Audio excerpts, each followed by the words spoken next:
What does Chulin mean?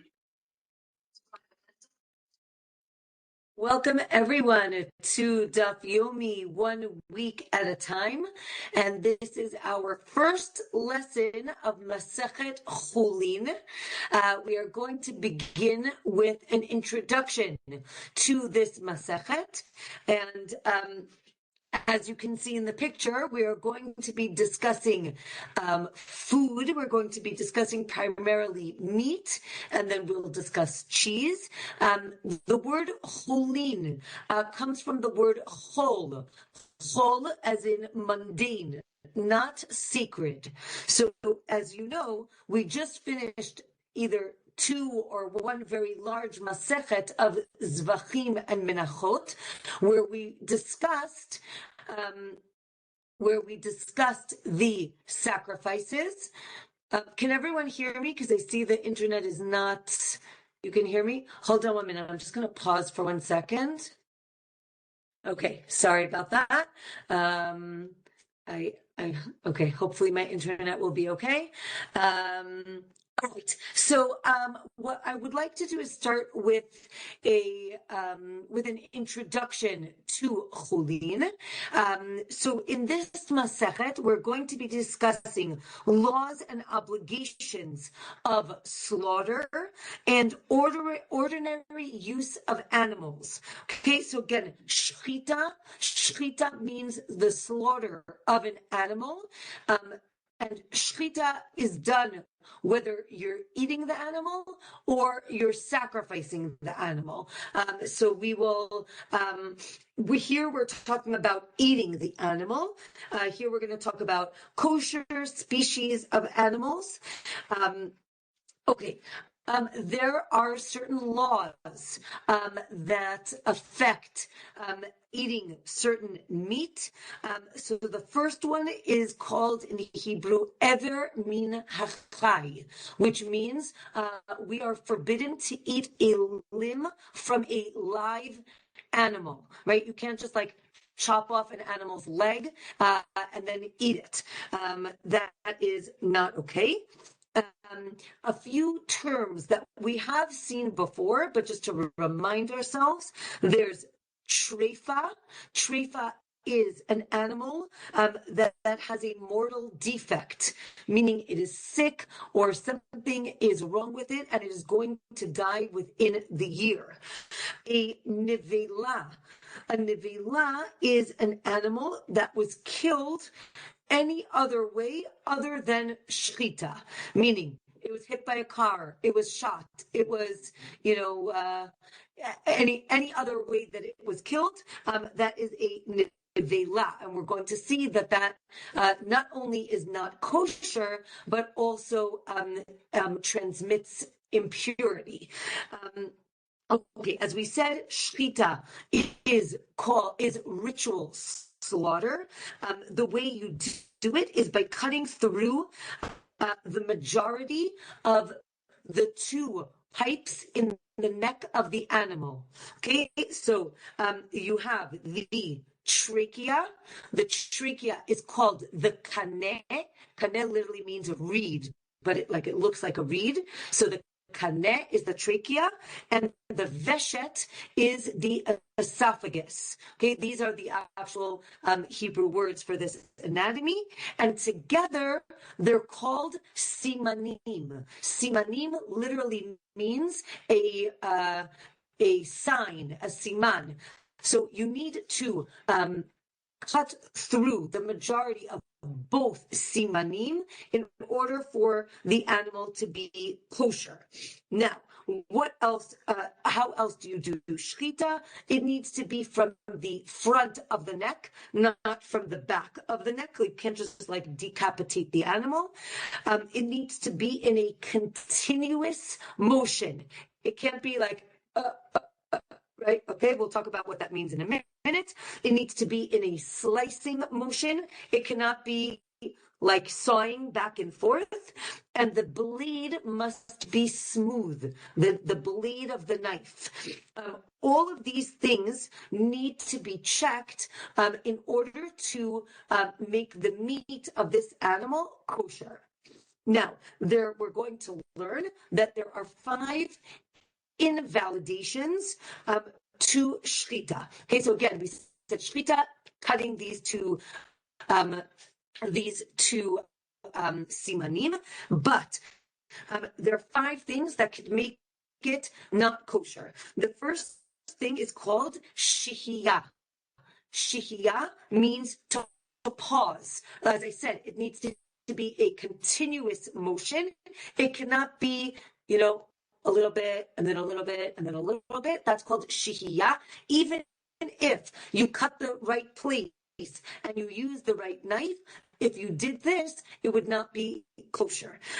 The next thing is called drisa. Drisa literally means almost like to run over, but here it means like pressing the knife. Okay, it's sorry that I'm doing it on my neck, but you can't press the knife. It needs to, as we said, it needs to be a continuous motion. I guess we could say right to left as opposed to front to back. So you can't have that. Chalada. Chalada is borrowing, which means you can't put the knife like into the side of the neck and then cut the pipes in the wrong direction. That is not okay. The next thing is called hagrama, which is cutting like too high or too low on the neck. It needs to be in a certain area. And the last thing is called ikur. Ikur means to, like la'akor means to like pull out. So ikur means to tear, meaning if the knife is not smooth, and because if it has like jagged edges, when it goes across, it will pull at the different anatomy in the neck, and therefore that would invalidate the shchita. Okay, with that, that's our introduction. We will see much more as we go through this Masechet. This is a very long Masechet. Bezrat Hashem, we will have a lot of pictures, but today we don't need it. Today we're going to discuss who can do Shchita. Okay, so daf number 2, again, as always, we start on daf 2. Okay, there is no daf 1. Daf 2, the Mishnah tells us, everyone can do shchita except for cheresh, shoteh, and katan. If you remember, cheresh is the deaf mute. Shoteh is someone who is not in their right mind, meaning insane. And katan, a minor. Why? Because we are concerned, right? This is a group that do not have da'at. They do not have cognition. Therefore, we are concerned that they are going to make a mistake, specifically those 5 things that we just mentioned. However, the Mishnah says that if someone is watching while they do it, and we see that they did it in the proper way, then it is acceptable and valid. Okay, so now the Gemara asks, what does it mean, everyone? Right? We always have this at the beginning of a Masechet. Does everyone mean what we call lechatchila? Everyone has to or can do it from the beginning, from the outset, or b'di'eved. B'di'eved meaning after the fact, meaning if the wrong person did it, so then, okay, let's figure out how we can make it valid. So the Gemara says we have the same language, right? Everyone can do X. We have the same language with Tamara. Tamara, we've mentioned before, and we're going to have a whole Masechet about it. Tamara is when you have an animal that was sanctified to be a korban, a sacrifice, and you decide, you know what, I like this sheep better. So you say this sanctity should now be transferred to this animal. That's called Tamura, the transferring of the sanctity of an animal. What's unique is that it does transfer, but it doesn't leave the original animal. Meaning now instead of having one sanctified animal, you have to sanctified animals. The Torah tells us you should not do this. However, if you do it, it is valid. It does work. So now the Gemara says, we have this language with Tmura, but that's obviously not suggested. We just said that Tmura, we don't want you to do. But if you do it, you will get punished, but it does work. It does transfer the Kedusha. The same thing with Nidarim, with taking vows. Again, remember we said, right, everyone can take a vow. Does that mean everyone should take a vow? No, we know that we don't think that everyone should take a vow.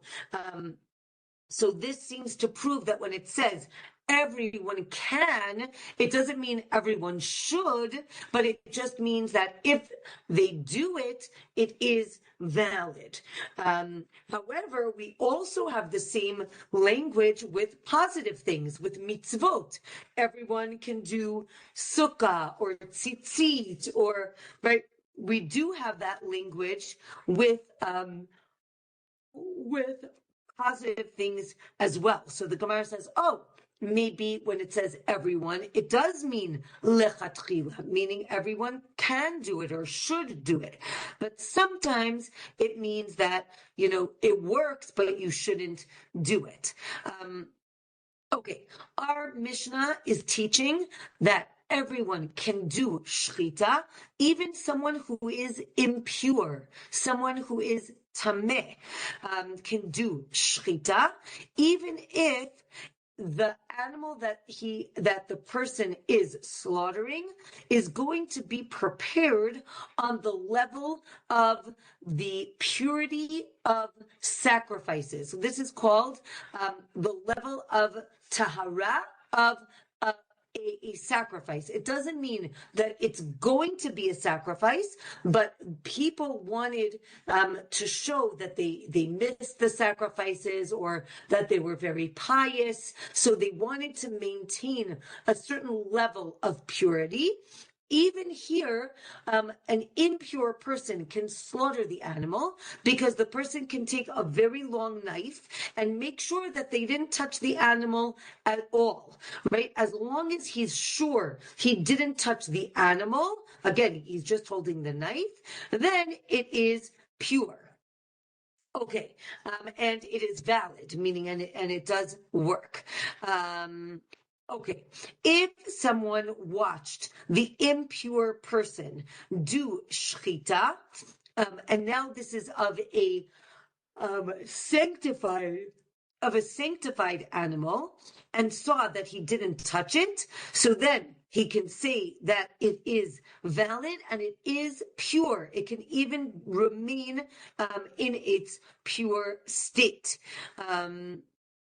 Okay, next, daf number 3. The Gemara says, wait a minute, what type of impurity are we talking about? Are we talking about impurity of a dead body, tumat met? How could it be? Because if he's touching a knife and a person is tameh met, we know that the knife becomes impure, and therefore when you shech the animal will become impure. So it can't be that it's tameh met. It must be that it is tameh sheretz. Again, sheretz are these creepy crawly animals. It's a lower level of impurity, and therefore that must be the impurity we are speaking about.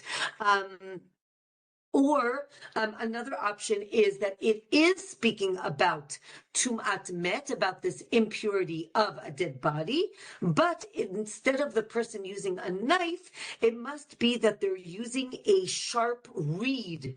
And I guess one could sharpen a reed enough to slaughter an animal. I haven't tried it.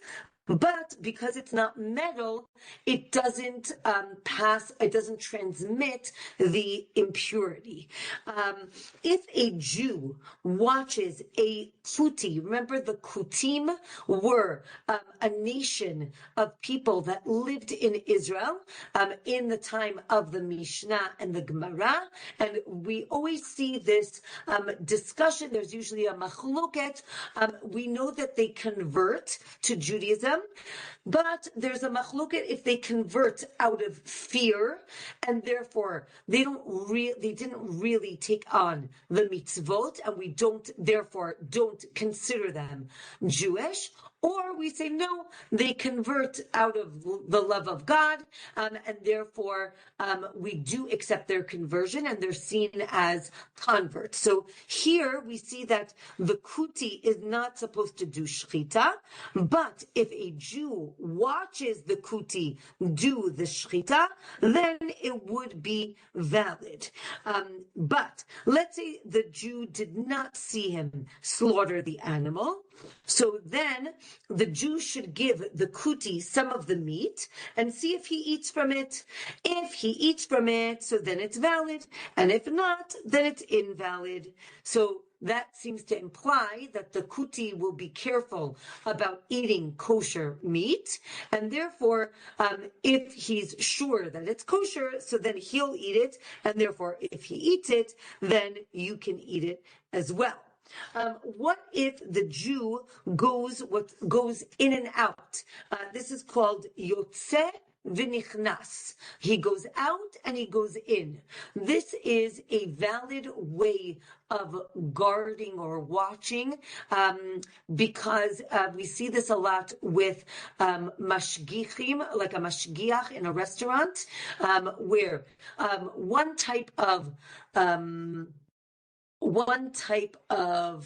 guarding or observing is that the person is there the whole time and watching. Another type is what we just mentioned, where a person goes in and out, right? In and out means you don't know when I'm coming in and I'm going out, therefore you're going to be careful the whole time because you don't know when I'm coming. And therefore sometimes that's valid, but for here, the Gemara says that it's invalid for Shchita. The Gemara says, but wait a minute, I know that this is a concept that does work, right? If someone goes in and out and leaves an idolater in a store with wine, it is still valid, it's still kosher. So we say this is only b'di'evid, meaning after the fact. If that's what you did, it's okay, but really it's not what you should do. Okay, another explanation is that the kuti can shecht the animal if the Jew is going in and out, and the Jew doesn't have to watch the entire process. Okay, now we have a whole discussion about something that's called a mumar. Mumar, or Mishumad, is, depending if your text was censored or not. A mumar or mishumad is a Jew who doesn't keep mitzvot, doesn't keep the commandments. We'll see what that means in a minute. But the Gemara says that even this person can do shchita. So then the Gemara asks, what don't they keep? So maybe it's that the person eats non-kosher meat. But the Gemara says the person eats non-kosher meat when they can't find kosher meat. But if they had a choice between kosher and not kosher, for sure they would choose the kosher meat. So again, it's a different type of, non-observance. Okay, this is what we call avon, meaning they like the taste of this, but if there's kosher meat, they would eat that. They would eat that over the non-kosher meat, as opposed to what's called lahachis, right? Someone who says God can't tell me what to do. I'm going to eat whatever I want. That is not okay. That person is not okay to do shchita. The other person is um, is valid to do shchita. So again, we have to check the knife, and then he can do shchita. Let's say he did the shchita without checking the knife, and then you check it afterwards, and it was fine. So then it is a valid shchita. A person needs to be proficient in doing shchita, what's called a mumche. Mumche means the person is an expert. It's a very difficult thing to do, but they don't have to be established, what's called muchzak. You don't have to have seen the person do it multiple times. As long as they say they know what they're doing, then that's okay. If they're not muchzak, meaning they are not established and they do shchita, you check if the person knows the laws, and if so then it's valid, and if not, then it is invalid. Or maybe the person needs to be muchzak, meaning they need to be established. You need to know that they can do it, but they don't have to be a mumche. They don't have to be an expert. What does muchzak mean? You saw the person do shchita 2 or 3 times and they didn't faint. I like that the Gemara discusses this. It's not even just about knowing the laws, but it's about making sure you can actually do it without fainting, right? It takes a lot of, I guess, strength of will to do shchita. It's not easy. It's not for the faint-hearted. If you didn't see them do it, and the person says that they did shchita and they didn't faint, so then that's okay. We believe them.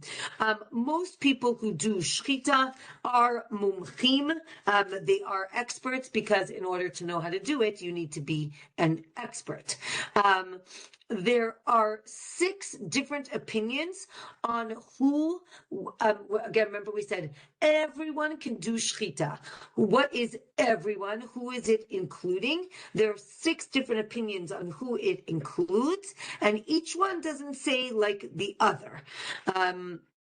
Okay, Daf 4 tells us that if you find a kuti with a string of slaughtered birds, if he eats from one of them, again, the kuti, if he'll eat from it, so then they're all mutar, because we say that, again, he wants to eat kosher, and he'll only eat from it if it is kosher. Okay, kutim who hold that birds need, kutim do hold that birds need proper shchita, even though it's not written in the Torah. One opinion is that the kutim, again, this nation that converted, one opinion is that they only held things that were written explicitly in the Torah, but here the Gemara tells us that they do agree that birds need proper shchita, even though that's not written in the Torah. Okay, there's a machloket if you can eat the matzah of a kuti on Pesach. Again, are they careful about the laws of Pesach or not? Right, that is the question. Okay. Next, then the Gemara tells us on Daf 4 any mitzvah that the Kutim are careful about, they are more careful than the Jews. So that seems to be a very strong statement that they are very careful about certain things, and you can rely on them for those specific things. But basically there's a machloket. What are they careful about? Are they careful about their matzah? There's a machloket if they're careful to guard the dough from becoming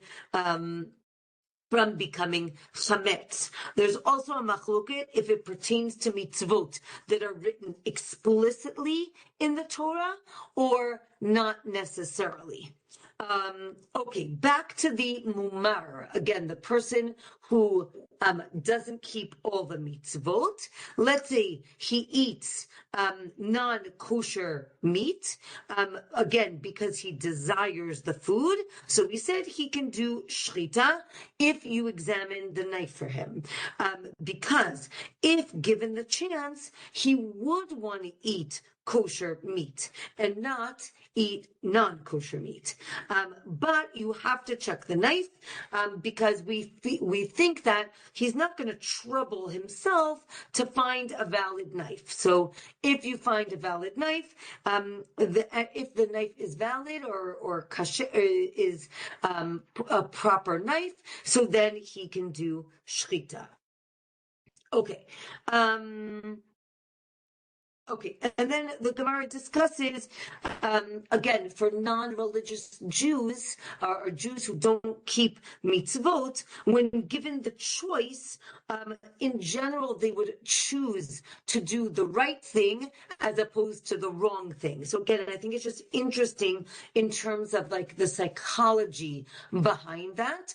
And then the Gemara discusses, are we talking about certain types of mitzvot, maybe biblical as opposed to rabbinic. Maybe they're careful with deoraita, but not necessarily with Rabbanan, with rabbinic laws. If a person refuses to have a brit milah, they can still do shchita, right? This shows that if they don't keep one mitzvah, so then it doesn't mean that they don't keep other mitzvot, right? Again, I think it's a very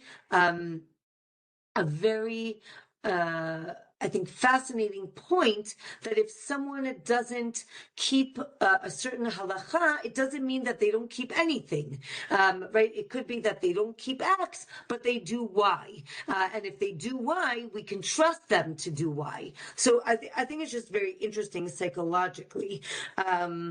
Or another opinion is that if this person eats non-kosher, they actually cannot do shchita because the person will think, oh, what does it matter if it's kosher or not kosher? Who really cares?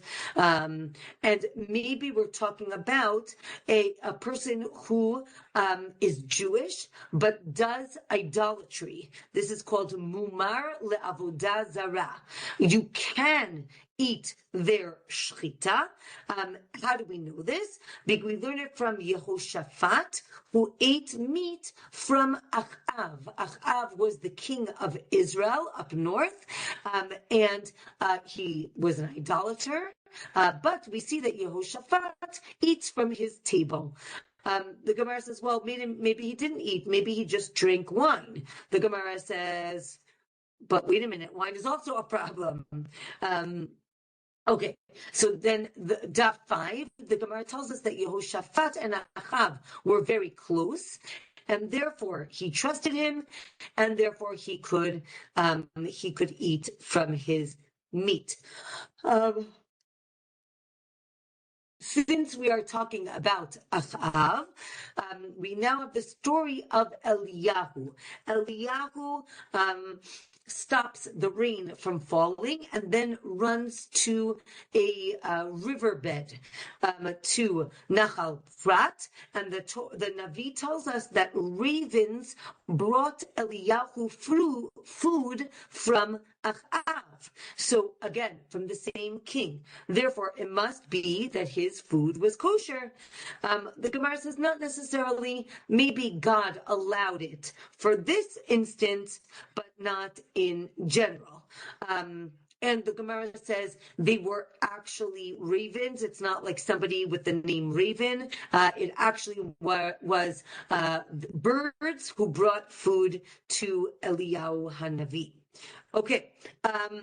We said that an uncircumcised man can do shchita. Why didn't he do shchita? Why didn't he do a circumcision? He didn't want to do circumcision. And again, a mumar, somebody who doesn't keep all the mitzvot, also can do shchita. We said that he's a mumar for idolatry, and therefore it's not connected to shchita. Therefore, his shchita would be, or her shchita would be valid. The Gemara says, no, it can't be that they do idolatry. That's way too severe. Rather, they are mumar for shchita, meaning they eat non-kosher, and again, for enjoyment. Therefore, when they shecht, it would be valid. We accept the sacrifices from sinners, except for a mumar, again, because they have negated the entire Torah, except for somebody who libates wine for idolatry, and for someone who desecrates the Shabbat in public. If they reject the whole Torah, so then it's invalid. But if they only reject one mitzvah, so then it would be valid. Okay. Now, we say that everyone can bring a korban chatat, a sin offering, except for this mumar. Again, the mumar, because the person does things on purpose, and we know that a sin offering is only when people do things unintentionally, and therefore they can bring a sin offering. Okay, the verse says Adam, like man and animal. This seems to be negative. It's comparing people to animals, or maybe it's positive, right? We have the line Adam ubehima toshia Hashem. God is going to save the man and the animal. Okay, next, there was a decree that said that the shchita of a kuti is invalid, even though we said it was valid before, maybe only when a Jew isn't watching, but if the Jew is watching, maybe it would be valid. The Gemara says, no, that would be obvious. If the Jew is watching, obviously it's okay. Then we have a story of Rabbi Yochanan, who is seen eating from a kuti, and he heard this. So the question was, did he hear the decree and not agree with it? Did he not hear it? So it seems that he did not hear the decree. And the top of Daf 6, it must be that he ate from a kuti when the Jew was overseeing what he ate, but if a Jew was not overseeing it, then it would not be kosher. Okay, that is the end of this week's class, because the daf only started on Shabbat. So we did Shabbat, Sunday, Monday, Tuesday. So we only did 2, 3, 4, 5. We only did 4 dapim. Be'ezrat Hashem, we will pick it up next week. But we definitely have time. So if people have any questions, I'm happy to answer any questions that you have. Yes, Aliza. I know that I have asked you this the last 6 years sometime. I just don't remember the answer. The whole concept of kosher is no pain for the animal that's being kosherized. So if you only cut if you only cut the trachea and the esophagus, they can still breathe and they can still think, and that's been documented not by animals but watching people die. But I've always heard there's a third one, the carotid artery. When you cut, you're going to get the carotid artery, but you didn't mention it. I don't understand. So we will discuss it as we keep going. There will be a lot of anatomy. I think that I agree with you. I think it is clear that, right, the carotid goes along the neck. And when you cut the majority of these two, simanim, you're going to get the carotid. But again, the simanim are very clear, which is why they are called simanim. They are signs. It's very clear when you cut them or not, as opposed to the carotid. Do you get it? One side, both sides. So we're going to discuss that. But it is not one of the simanim, meaning It's not one of the requirements?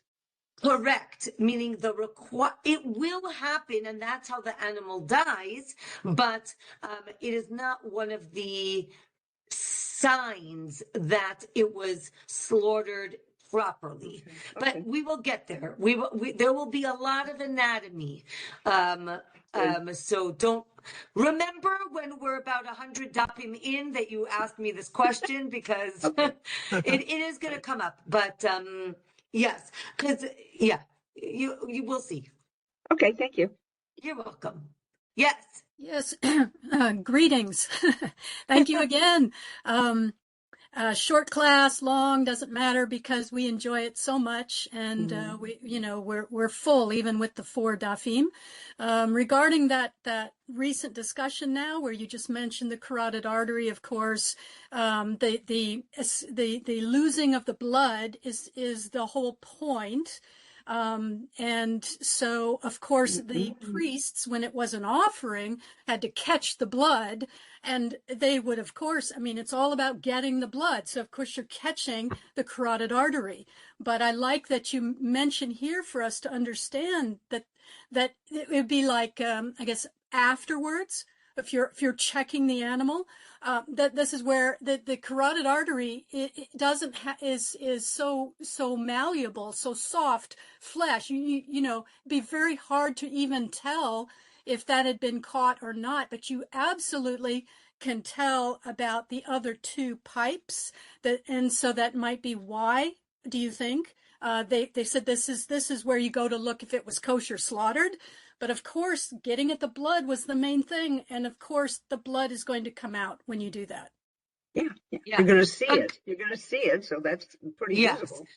Again, we're going to be discussing this for a long time. So this was really just not even the tip of the iceberg.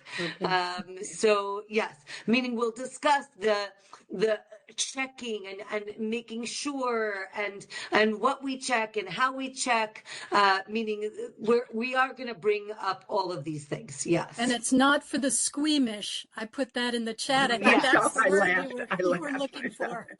Yes. To do Shchita or to learn about Shchita? Both. Yes, exactly. Both. As I said, if we have any vegetarians, this is not going to be your favorite Masechet. But okay. Is less of the problem when doing it, it's like, or that's for seeing sure. it or watching it, so yeah. Yes. Helen, did you want to say something? The Samaritans, are they the Hutim, the Samaritans? No, the Samaritans are the Shomronim, but they are a different sect. Because in the Sepharia, it's translated as Samaritans. Oh, that's so interesting. I think because the Kutim did live in that area, but they're different, because in my limited understanding. The Samaritans, the Shomronim, were, again, they're also a sect. They also only follow the biblical as opposed to rabbinic laws. But the difference is that the Shomronim, like, they feel that they are the true Jews, and they're called Shomronim because they feel that when the Jews came into Israel and they went to Har Grizim, to the Grizim mountain and Har Eval, they thought that was the supposed to be the holiest place, and they hold, right, they don't believe in Jerusalem. They believe in Har Grizim and Har Eval, as opposed to the Kutim. The Kutim are a nation that were in Israel and they convert to Judaism. So the Shomronim will say that they are the true Jews. I mean, again, ironically, but so I do think that they're different, in my humble opinion. Can I ask a second one then? Sure. All right. Now, I know chicken is kosher biblically. I get it. When did it become an issue in our history, the other white meat? Because there's a lot of discussion still about, I know you should eat kosher chicken, but it's not such a grave mistake if you don't versus beef. Do you have any information from all your studies that says there's a demarcation date or something happened with chicken? There is a difference between meat and chicken. That's what we were talking about, that the slaughtering of animals, and animals as in beef or sheep, or is biblical, meaning in the Torah, whereas the slaughtering of birds is rabbinic, and that's why there is a difference. And we're going to talk again. Okay. We're No, even that literally, much helps. No, you're I hadn't literally thought on the about that. first Yeah. page of a 150-page book. So again, we are going to talk about all these things. We're going to talk about what animals are kosher, what animals are not kosher. But you're right that there is a distinction between birds and Okay, and so all cattle. birds, but not all birds are rabbinical. Meaning, let me rephrase. Well, okay, I got Birds, it. I'll just wait. they're different. It's different. Meaning, there's a distinction between birds and animals. Anyway, we'll get there when we get there. Yeah, we just read about that in Leviticus 11 a while back, telling us what kinds of birds are kosher and what kinds of birds are not. And of course, why would we need to know that? Because we're going to be eating birds, but only the kosher ones. Exactly. Yeah. But yes, don't worry. We're going to do it all. Some of the biblical names we don't know what they are nowadays. So yeah. Meaning the Torah gives us a list of kosher birds and non-kosher birds, but we don't know exactly what everything is, but also will be discussed. Thank you. All right, everyone. So I want to wish everyone a Shavua Tov and a Shabbat Shalom and Lag BaOmer Sameach. Lag BaOmer, yeah. Lag BaOmer Sameach. The day after Lag BaOmer, which I shall not count yet, is ER 19. That is my Hebrew birthday. Oh, happy birthday. Mazal Tov. Okay, Mazal Tov. Thank you. Okay, well, so nice to see everyone. What? Ad 120. Yes, Yom Huledet Sameach. All right, everyone. Thank you very much. If anybody is interested, they already announced the date of the Siyum Hashas for next year. I think they said June 7th. So, or something like that. I'll check. June the 7th, yes. I have June my 7th, homework cut out for me. I've started Masechet Brachot and I'm up to Daf Chavav, but okay. It would be good to be in Israel for that event. Yes, everyone should be, if they can, book your tickets. It is going to be I would say, an event of a lifetime. So, Be'ezrat Hashem, it would be amazing if we could all celebrate together this huge huge accomplishment. So Bezrat Hashem, very exciting. I wanted to ask you, your recordings, they go back to the beginning, because I couldn't find Masechet Brachot. Should be on WebYeshiva. It should also be on YouTube. Where were you looking? On WebYeshiva.